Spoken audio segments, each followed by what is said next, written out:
कांग्रेस के राज्यसभा सांसद नासिर हुसैन ने प्रधानमंत्री नरेंद्र मोदी से जम्मू कश्मीर को लेकर हिसाब मांगा है। उन्होंने आरोप लगाया है कि जम्मू कश्मीर में बाहर के लोगों को ठेके दिए जा रहे हैं। कश्मीर के लोगों को कोई फायदा नहीं हो रहा है, वहां सीधे तौर पर घोटाले हो रहे हैं।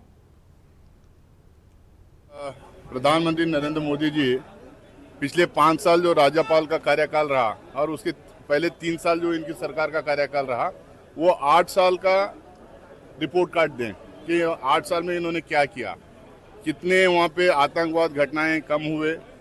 हम चाहते हैं कि 10 साल जो यूपीए का पीरियड था और 8 साल इनका जो पीरियड था, उसका रिपोर्ट कार्ड सामने रखना चाहिए, सारा डेटा सामने आना चाहिए।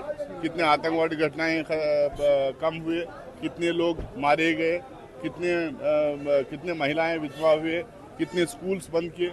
4400 स्कूल्स तो ये लोग बंद किए हैं, कितने हॉस्पिटल्स बंद किए हैं। और उसके बाद ये जो स्कैम पे स्कैम हुआ जा रहा है, राज्यपाल को बिठा के उनके द्वारा जो लूट कर रही है भारतीय जनता पार्टी।